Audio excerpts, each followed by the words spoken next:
हम सभी के अंदर एक जासूस होता है जिन्हें रहस्यों का खुलासा करना पसंद होता है, लेकिन कुछ रहस्य ऐसे होते हैं जिन्हें वर्षों तक सुलझाया नहीं जा सकता है। लेकिन कभी कभी जब उन रहस्यों का खुलासा होता है और सच सामने आता है तो वो और ज्यादा अजीब होता है। उस आदमी ने जिसने अपनी जिंदगी के 20 साल खो दिए से लेकर यूएफओ देखे जाने की एक आश्चर्यजनक और विचित्र व्याख्या तक, आइए कुछ अनसुलझे रहस्यों के बारे में जानते हैं जिन्हें अविश्वसनीय तरीके से सुलझाया गया। अनजान रास्ता। प्रकृति को पास से अनुभव करने के लिए ट्रैकिंग सबसे अच्छा ऑप्शन है और नौसेना के अनुभवी जॉन डोनावन को ये काम सबसे ज्यादा पसंद था। लेकिन अगर आप जंगल में ट्रैकिंग कर रहे होते हैं तो आपका ये सफर खतरों से भरा होता है। 19 अप्रैल 2005 को अपनी रिटायरमेंट के बाद जॉन ने सोचा कि वो पैसिफिक क्रेस्ट ट्रेल में ट्रैकिंग करेंगे। लेकिन जैसे ही जॉन कैलिफोर्निया में माउंट सैन जेसिंटो की चोटी तक पहुंचे, वहां एक बर्फीला तूफान आया। जॉन ने इस बर्फीले तूफान का सामना करने की पूरी कोशिश की, लेकिन अपने कई एफर्ट्स के बाद भी उनका विल पावर उन्हें उनकी मौत से बचा ना सका। दरअसल वे खो गए थे और दोबारा कभी भी सुरक्षित लौट ना सके। हालांकि उनके दोस्तों, परिवार वाले और कई लोकल ऑफिशियल्स ने उन्हें खोजने की कोशिश की, लेकिन वे जिंदा या मृत कहीं भी नहीं मिले और जल्द ही ये केस ठंडा हो गया। हालांकि एक साल बाद 6 मई 2006 को ब्रेंडन डे और जीना एलन भी उसी जगह पर ट्रैकिंग करने को गए जहां जॉन गए थे। वैसे तो ये कपल एक ग्रुप टूर पर था, लेकिन ना पता कैसे ये खो गया और जंगल में कई ठंडी रातें बिताने के बाद इस जोड़ी के सामने एक ऐसी चीज आई जिस पर आप यकीन नहीं करेंगे। पहाड़ की पथरीली घाटियों में उन्हें एक बैकपैक मिला जिसमें कुछ कपड़े और जर्नल्स थे। जर्नल को पढ़ते ही उस कपल को यह अंदाजा आ गया था कि ये सामान जॉन डोनोवन का है और कुछ इस तरह से उन्हें जॉन के आखिरी दिनों के बारे में पता चला। जर्नल में लिखा था कि वो कैसे उस जगह पर गिरने के बाद फंस गए थे और कुछ खाना न मिलने के कारण आखिर उनकी मौत हो गई। वैसे तो उनकी लाश कहीं भी नजर नहीं आ रही थी, लेकिन उनकी बैग में एक ऐसी चीज मौजूद थी जिसने इस जोड़ी के नादर आशा की किरण को उजागर किया। ये चीज थी माचिस। खुद की जान बचाने के लिए आतुर इस कपल ने तुरंत ही कुछ पेड़ों को जलाया ताकि वे लोगों तक सिग्नल पहुंचा सकें और जल्द ही एक हेलीकॉप्टर उन्हें बचाने के लिए वहां पहुंचा। जॉन डोनोवन की जर्नल पढ़कर उनके गायब होने का पता लोगों को चल गया था, इसीलिए इन्वेस्टिगेटर एक बार फिर से उस जगह पर पहुंचे जहां से वे गायब हुए थे। जॉन की लाश उन्हें जंगल से कुछ 50 गज की दूरी पर मिली। अच्छा था कि डरे हुए कपल को ये डेड बॉडी नहीं मिली, लेकिन हाँ, उनके गायब होने के 1 साल बाद आखिरकार ये केस सॉल्व हो गया और उनका अंतिम संस्कार कर दिया गया। Cold collar. कभी कभी मजाक भरे कॉल बहुत ही बुरे होते हैं, लेकिन कल्पना कीजिए कि कोई आपको 6 महीने में कम से कम 2600 बार कॉल कर ले। सुनने में इम्पॉसिबल लगता है ना? अगर आपको ऐसा लगता है तो ट्रोना ग्रिब्यूल से पूछिए, जिन्हें 1995 में 2688 बार ऐसे कॉल अपने बिलरिका मैसाचुसेट्स के घर पर आए थे। 6 महीने तक हर 90 मिनट पर उन्हें एक कॉल आता, लेकिन जब भी वो ये फोन उठाती थी ताकि वो इस रहस्यमय कॉलर से बात कर सकें तो उन्हें हवा के एक झोंके की आवाज आती, जिसके बाद एक क्लिक की आवाज आती और कॉल कट जाता। आखिरकार डोना ने पुलिस से बात की, जिन्होंने इस कॉल का पता लगाया। ये कॉल मैरीलैंड के पोटोमैक के थियोडोर और एलिजाबेथ जेम्स की फैमिली से आ रही थी, लेकिन ये कपल भी डोना की तरह आश्चर्य में थे और उनका कहना था कि वो डोना को पहचानते भी नहीं है और उन्होंने कभी भी इन्हें कॉल ही नहीं किया। इस बात से पुलिस भी कंफ्यूज हो गई और अपनी इन्वेस्टिगेशन को आगे बढ़ाते हुए आखिरकार उन्होंने दोषी को खोज निकाला। आपको लग रहा होगा कि ये काम किसी युवा का है जिसके पास बहुत सारा समय होगा या फिर किसी डिटेक्टिव का, लेकिन सच्चाई कुछ ऐसी थी जिसके बारे में कोई गैस भी नहीं कर सकता। असली दोषी एक ऑयल टैंक थी जो जेम्स के तहखाने में थी। इस टैंक में सालों पहले टैंक के मैन्युफैक्चरर द्वारा एक ऑटो डायलिंग डिवाइस लगाया गया था। इस डिवाइस को इसलिए लगाया गया था ताकि कंपनी को यह पता चल सके कि अब इस टैंक का फ्यूल कम हो गया है और उसे रिफिल करने की जरूरत है। हालांकि कंपनी द्वारा उनके रेसिडेंशियल ऑयल टैंक्स की देखरेख को बंद करने के बाद इस ऑटोमेटेड नंबर को डिस्कनेक्ट कर दिया गया था। लेकिन ये इत्तेफाक है कि जब डोना गिरबिल ने पुराने घर पर काम के सिलसिले में फोन का सेटअप किया तो उन्हें वो पुराना नंबर असाइन कर दिया गया था जो कि इस ऑयल टैंक के मैन्युफैक्चरर का था। पता नहीं कैसे, लेकिन उस ऑयल टैंक का ऑटो डायलर एक्टिवेट हो गया और उसने गैब्रियल को नॉन स्टॉप कॉल करना शुरू कर दिया था। शायद वो रिफिल होने के लिए डेस्परेट था। तो अगली बार अगर आपको किसी प्रैंकस्टर का कॉल आता है और वो आपसे मिस्टर ह्यू जॉन्स के बारे में पूछता है तो घबराइएगा मत, क्योंकि ये एक ऑयल टैंक हो सकती है जो अपना रास्ता भूल चुकी है। The lost decades. कल्पना कीजिए एक दिन आप उठते हैं और आपको अपनी जिंदगी के बारे में कुछ भी याद नहीं आता। ये शायद किसी इंसान के साथ होने वाली सबसे बुरी चीज होगी, लेकिन ऐसा ही कुछ बेंजामिन काइल के साथ हुआ था। 2004 में जॉर्जिया के रिचमंड हिल में बर्गर किंग की दुकान के पीछे मौजूद कबाड़ के पास एक भूलने की बीमारी से पीड़ित आदमी मिला था। उसके शरीर पर लाल चींटियों ने काटा था और उसकी माथे पर कुछ ऐसे निशान थे जिससे साफ साफ पता चलता है कि किसी ने उस पर अटैक किया था। लेकिन जब वो उठे उन्हें अपनी जिंदगी के बारे में कुछ भी याद नहीं था, यहाँ तक कि उन्हें अपना नाम भी याद नहीं था। और तो और उन्हें यह भी याद नहीं था कि वो यहाँ पहुंचे कैसे। जब उन्होंने खुद को आईने में देखा तो वो शॉक हो गए, क्योंकि उन्हें ये लग रहा था कि वे अपनी उम्र से 20 साल बड़े लग रहे हैं। उनका असली नाम उन्हें याद नहीं था, इसलिए उन्होंने अपना नाम बेंजामिन काइल रखा। उन्हें अपनी पिछली जिंदगी की एक भी घटना याद नहीं थी और पता चला था कि उन्हें डिसोसिएटिव एमेंशिया है, क्योंकि उन्हें अपने बारे में कुछ भी मालूम नहीं था। इसीलिए ये वहां से यहाँ भटकते रहे और सोशल सिक्योरिटी नंबर ना होने की वजह से उन्हें नौकरी भी नहीं मिल रही थी। बेंजामिन की स्टोरी जल्द ही प्रेस तक भी पहुंची और कुछ उत्सुक लोग उनकी जिंदगी के बारे में पता करने के लिए क्ली निकल पड़े। डीएनए टेस्टिंग और कंप्यूटर जनरेटेड डी-एज्ड फोटोग्राफ से रिसर्चर्स ने उनके पूर्वजों के बारे में पता लगाने की कोशिश की और 2015 में बेंजामिन को आखिरकार ये याद आ गया कि वो कौन है। और यही वो समय था जब मामला और भी ज्यादा अजीब हो गया। बेंजामिन काइल के बारे में ये पता चला कि उसका असली नाम वर्गिस पॉवेल था, जो कि 1948 से इंडियाना में रहते थे। 1976 में उन्होंने अपने परिवार से सभी संबंध काट दिए और खुद कोलोराडो के बोल्टर में शिफ्ट हो गए।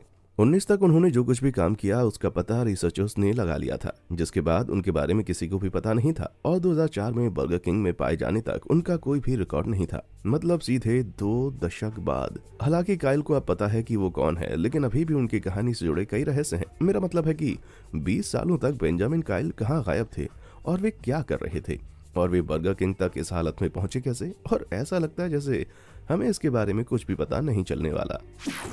फ्लाइंग रॉड्स, यूएफओ से जुड़े लोगों के बीच में कई एक्सप्लेनेशन होते हैं। हॉट एयर बलून से लेकर बॉल लाइटनिंग तक लोग कई सिद्धांत पेश करते हैं, जिनमें से कुछ तो बहुत ही अजीब होते हैं, लेकिन फिर भी उन एक्स्ट्रा टेरेस्ट्रियल जीवों को समझाने के लिए इन सिद्धांतों को पेश किया जाता है। लेकिन एक ऐसी चीज है जिसके कारण अक्सर ही लोग यूएफओ फिनोमिना के बारे में बात करते हैं।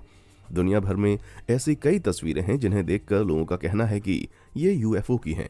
हालांकि ये फिनोमिना आपको तस्वीर खींचने के बाद ही देखने को मिलेगा।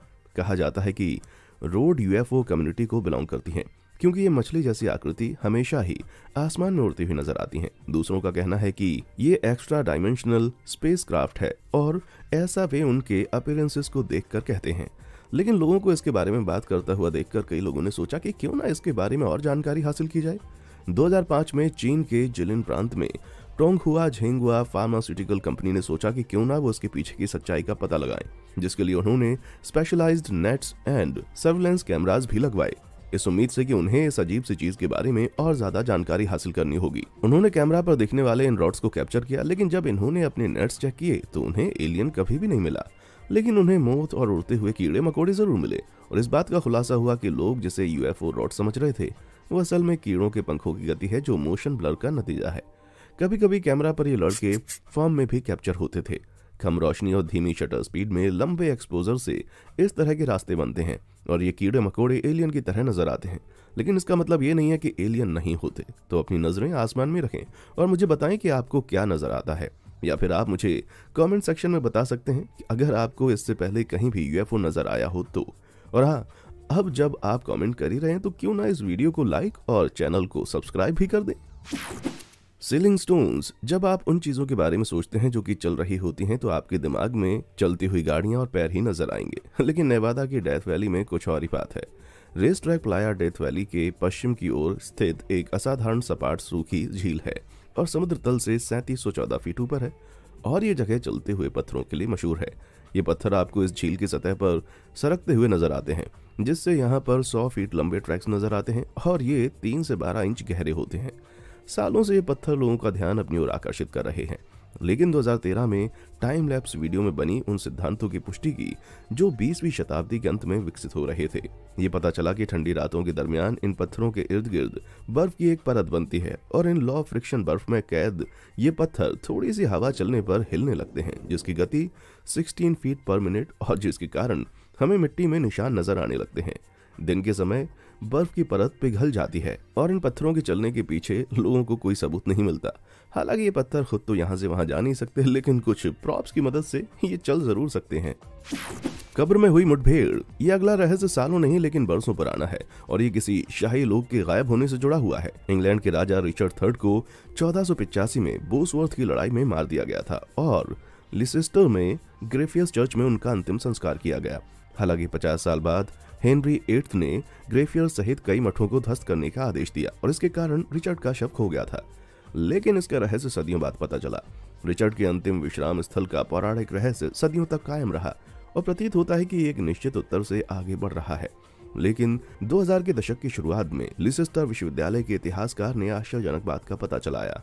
ग्रेफियर्स चर्च की साइट पर बहुत से लोग कह रहे थे कि इनको दफनाया गया था। उन्होंने साइट के बारे में और पता चलाने के लिए फंड इकट्ठा करने शुरू कर दिए और अगस्त 2012 में उन्हें एक युवा आदमी का कंकाल मिला जिसके शरीर पर युद्ध के कारण जख्मी होने के निशान थे। जब उनकी दांतों का डीएनए किया गया तो पता चला कि ये कंकाल उस राजा का ही है और रिसर्चर्स की थ्योरी बिल्कुल सही निकली और आखिरकार इस केस को बंद कर दिया गया और ओल्ड किंग रिच मरणोपरांत अब तक के सबसे प्रसिद्ध पार्किंग स्थलों में से एक के गर्व के मालिक बन गए। ये फ्लाइट्स कहीं भी नहीं जा रही है। प्लेन के गायब होने से कई केसेस हमारे सामने आते हैं और इनमें से कुछ केसेस तो कभी भी सॉल्व नहीं हो पाते, लेकिन ब्रिटिश साउथ अमेरिकन एयरवेज के स्टार डस्ट के गायब होने से लगा कि अब ये मिस्ट्री कभी सॉल्व नहीं होगी, लेकिन सिर्फ 1998 तक। लेकिन सबसे पहले बात करते हैं 2 अगस्त 1947 की उस शाम की। स्टार डस्ट अपने 5 पैसेंजर और 6 क्रू मेंबर के साथ उड़ रहा था, लेकिन अचानक ही इसके सिग्नल खो गए जब वो ब्यूनस आयर्स अर्जेंटीना से सैंटियागो चिली के लिए अपनी उड़ान भर रहा था। इस प्लेन से आखिरी बार बात 17:41 पर हुई जब सैंटियागो हवाई अड्डे को मोर्स कोड संदेश मिला जिसमें लिखा था ETA सैंटियागो 1745 HRS। इस मैसेज को सुनकर रेडियो कंट्रोल वाले भी कंफ्यूज हो गए। हालांकि पहले 4 शब्द तो साफ साफ अराइवल टाइम के बारे में बता रहे थे, लेकिन स्टैंडीज का मतलब क्या था। लेकिन जब उन्होंने उनसे एक बार फिर पूछने की कोशिश की तो उन्हें फिर से ये कोड मैसेज मिला। वापस उन्हें स्टैंडीज ही मिला। हालांकि कुछ ही देर में उनका रेडियो कांटेक्ट भी टूट गया और जब ये प्लेन लैंड नहीं हुआ तो एक तलाशी ली गई। ऐसा कहा जाता है कि ये प्लेन स्टैंडीज में माओ टुपंगटो में क्रैश हो गया था, लेकिन कई सर्च ऑपरेशन के बाद भी उन्हें मलबा नहीं मिला और 1998 तक इस एयरक्राफ्ट और उसके पैसेंजर के बारे में किसी को कुछ भी पता नहीं चला। लेकिन जब अर्जेंटीना के क्लाइंबर ने चढ़ाई शुरू की तो उन्हें 16,000 फीट पर उस एयरक्राफ्ट का इंजन मिला और जब अर्जेंटीना आर्मी 2000 में यहाँ पर वापस आई तो उन्हें प्लेन के और भी कई पार्ट मिले जो कि ठंड के कारण खराब नहीं हुए थे और आने वाले सालों में 5 लाशें मिली जिन्हें आइडेंटिफाई भी कर लिया गया था और बाकी के सबूतों के साथ एक्सपर्ट्स का कहना था कि स्टार डस्ट शायद जेट स्ट्रीम में घुस गया था जिसके कारण उनकी फ्लाइट की स्पीड घट गई थी। हालांकि पायलट्स को इस बात का एहसास नहीं हुआ था कि वो जेट स्ट्रीम में है और ऐसा शायद किसी मॉल फंक्शनिंग इक्विपमेंट की वजह से हुआ था। उन्हें ऐसा लग रहा था कि वे बहुत तेज उड़ रहे हैं और यही कारण था कि उन्हें लगा कि वे एंडीज को क्रॉस कर चुके हैं और लैंडिंग करना शुरू किया। लेकिन अब काफी देर हो चुकी थी और बादलों ने माउंट टुपंगाटो को पूरी तरह से ढक दिया था और इस क्रैश के इफेक्ट के कारण शायद यहाँ पर एविलेंस हुआ होगा जिसके कारण इस प्लेन का मलबा बर्फ के नीचे छुप गया होगा और अब जब ग्लेशियर पिघल रहे हैं इसके मलबे मिलते जा रहे हैं और हो सकता है कि भविष्य में भी मिलते रहें। लेकिन अभी भी यहाँ एक रहस्य है, वो ये कि मोर्स कोड मैसेज में स्टैंडीज का मतलब क्या था। एक थ्योरी का कहना है कि ऑक्सीजन की कमी के कारण पायलट ने रिसेंट शब्दों को जंबल कर दिया था। हालांकि ये अजीब लगता है, उसने एक ही गलती सभी मैसेजेस में की। या फिर ऐसा हो सकता है कि स्टैंडीज का full form severe turbulence encountered now descending emergency crash landing हो, लेकिन इसका मतलब बाकी के मैसेजेस के साथ तो ठीक नहीं माना जाता जिसमें इस प्लेन के आने की सूचना दी गई थी। हालांकि किसी भी थ्योरी को अभी तक एक्सेप्ट नहीं किया गया है और हो सकता है कि ये हमेशा के लिए बर्फ में ही कैद रहे। सैटेलाइट से खोजबीन करने वाला। गूगल अर्थ पर देखने के लिए कई इंटरेस्टिंग चीजें मौजूद हैं, लेकिन आपको पता होना चाहिए कि आपको उन्हें ढूंढना कहाँ है। अगर आपको पता चल जाए तो आप कई अजीब चीजें खोज सकते हैं। और एक ऐसे ही दृश्य में हमें लैंटाना फ्लोरिडा में रहने वाले 40 वर्षीय व्यक्ति विलियम मोल्ट के बारे में 7 नवंबर 1997 में बताया, जो कि निगर क्लब से लौटते हुए अपने घर नहीं लौटा। उस वक्त इस लापता आदमी की खोज काफी की गई, लेकिन कुछ पता न चल सका। फिर कुछ वजहों से इस केस को बंद कर दिया गया। ऐसा लग रहा था कि अब इस आदमी के बारे में कभी कुछ पता नहीं चलेगा, लेकिन 28 अगस्त 2019 को मोल्ट के गायब होने के 22 साल बाद पुलिस को फ्लोरिडा के वेलिंगटन में एक तालाब में एक कार मिलने की खबर मिली। जिस आदमी को इस बात का पता चला था वो आदमी वास्तव में इस जगह को गूगल अर्थ से अपने मॉनिटर पर देख रहा था। उसे कुछ ऐसा दिखा जिसे चेक करने के लिए उसने ड्रोन को भी वहां भेजा और बाद में पुलिस को बुलाकर वहां से वो डूबी हुई कार निकलवाई। इस गाड़ी के अंदर एक कंकाल भी मिला जिसके बारे में कंफर्म किया गया कि ये किसी और का नहीं बल्कि खुद विलियम मोल्ट का था। कहा जाता है कि मोल्ट 7 नवंबर 1997 को नाइट क्लब से निकले और उन्होंने शराब पी रखी थी। अब ये कोई एक्सीडेंट था या कुछ और, ये तो पता नहीं, लेकिन एक बात पक्की है कि उसने ये कभी नहीं सोचा होगा कि उसके अवशेष किसी ऐसे बंदे द्वारा खोजे जाएंगे जो खुद अपने घर पर कंप्यूटर लेकर बैठा होगा। एनेस्थीसिया। रूस की ग्रैंड डचेस एनेस्थीसिया निकोलावेना रूस के अंतिम संप्रभु जार निकोलस की सबसे छोटी बेटी थी। 1917 के रशियन रिवॉल्यूशन के दौरान विद्रोही बोल्शेविकों द्वारा जार और उनके परिवार को नजरबंद कर दिया गया था। महीनों बाद 16 जुलाई 1918 की रात को जार और उसके परिवार को राजनीतिक क्रूरता के कृत्य में मार डाला गया। इस रिवॉल्यूशन के खत्म होने के बाद ये अफवाहें फैलने लगीं कि वो जिंदा है और अपने परिवार वालों से बचने के लिए थी।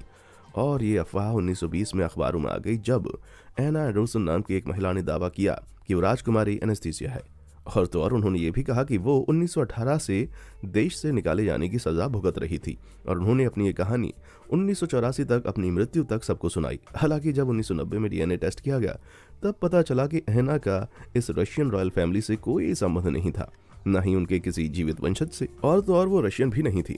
लेकिन कहानी यहीं पर खत्म नहीं होती। आने वाले सालों में कई महिलाओं ने यह दावा किया कि वो एनेस्थीसिया है, लेकिन एनेस्थीसिया का पता 20वीं सदी के अंत में चल गया। 1991 में शोधकर्ताओं ने जार के परिवार की कब्रगाह का पता लगाने में कामयाबी हासिल की, लेकिन दिलचस्प रूप से एनेस्थीसिया का शरीर उन्हें कहीं भी नहीं मिला।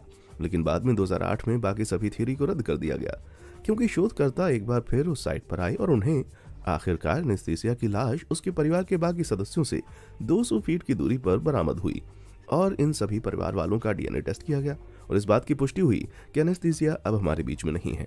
हालांकि ये कोई अच्छी खबर नहीं है, लेकिन मॉडर्न हिस्ट्री की एक सबसे बड़े रहस्य का खुलासा हो गया। जाना पहचाना चेहरा। 21 जून 1977 को हवाई के हावड़ा में शार्लोट मोरियार्टी ने अपने 6 महीने के बच्चे मार्कस पनामा मोरियार्टी बार्न्स टहलाने के लिए बाहर ले गई। उन्होंने मार्क्स के पिता मार्क बार्न्स से कहा कि वो अपनी दुकान जा रही थी, लेकिन वो लौट कर नहीं आई। चार्लोट अपने बच्चों को लेकर वहां से भाग गई थी, जिससे मार्क को चिंता हो गई। आखिर 30 साल से वे थे कहां? हालांकि बाद में ये पता चला कि शार्लोट को जाने के तुरंत बाद गिरफ्तार कर लिया गया था, क्योंकि वो किसी अजनबी के घर में घुस गई थी और उन्होंने पुलिस के अपने और अपने बच्चों के बारे में झूठ बोला था। ये बात पक्की थी कि वो दिमागी तौर पर अस्वस्थ थी और उन्हें पागलखाने में भर्ती कराया गया था, लेकिन वो वहां से कुछ ही दिनों के बाद भाग गई थी। उसके बाद उन्हें कहीं भी नहीं देखा गया, लेकिन उनके बेटे मार्क्स को अनाथालय भेजा गया, जो उनके पिता के घर से बस 30 मील की ही दूरी पर था। मार्क्स, जिसका नाम अब स्टीव कार्टर था, और ऐसा उसकी मां के द्वारा दिया झूठा नाम था, जिसके कारण उसके पिता उसे कभी खोज नहीं पाए। लेकिन बाद में उन्हें गोद ले लिया गया था और अब वो अपने नए परिवार के साथ न्यू जर्सी में रहते थे। हालांकि स्टीव एक अच्छा जीवन बसर कर रहे थे और उन्हें ये भी याद नहीं था कि उनके साथ बचपन में क्या हुआ था। हालांकि अभी भी स्टीव के दिमाग में अपने बचपन को लेकर कई सवाल थे और उसने सोचा कि क्यों ना वो इसके बारे में थोड़ा रिसर्च हुआ करे। और जब वे 2011 में खोए हुए बच्चों की लिस्ट चेक कर रहे थे, तब स्टीव को मार्क्स पनामा मोरियार्टी बार्न्स नाम की एक प्रोफाइल दिखी। वे इस तस्वीर को देखकर शॉक्ड हो गए, क्योंकि ये तस्वीर बहुत हद तक उनके बचपन की तस्वीर से मेल खा रही थी। इस बात से शॉक होकर स्टीव ने अपना डीएनए टेस्ट करवाया, जो इस बात को साबित करता था कि स्टीव वो खोया हुआ बच्चा था। अपने बच्चों को 33 साल पहले खो देने के बाद अब मार्क बार्न्स को ये उम्मीद ही नहीं थी कि उनका बेटा लौटकर कभी वापस आएगा, लेकिन शुक्र है कि वो दोनों आखिरकार एक हुए।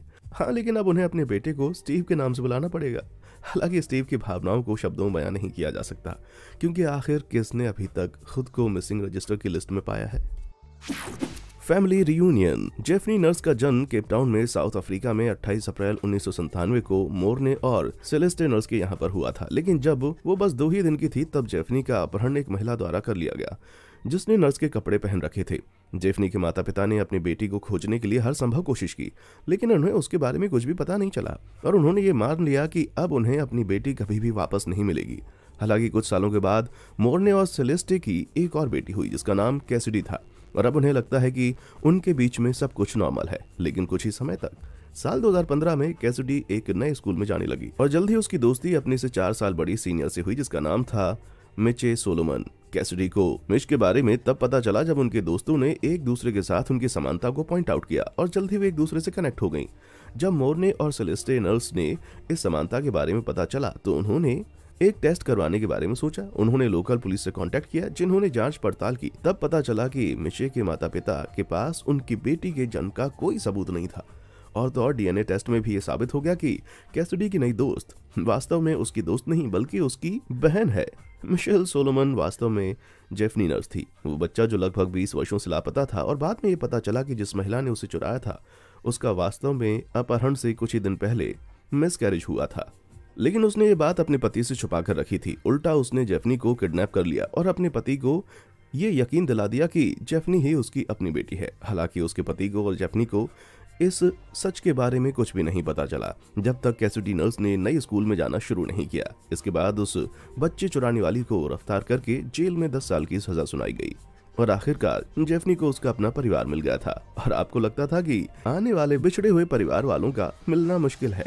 क्या आपको इस तरह के किसी भी अनसुलझे रहस्य के बारे में मालूम है जिसे अविश्वसनीय तरीकों से सुलझा दिया गया हो? तो नीचे कमेंट सेक्शन में आकर हमें जरूर बताएं। और हाँ, देखने के लिए शुक्रिया।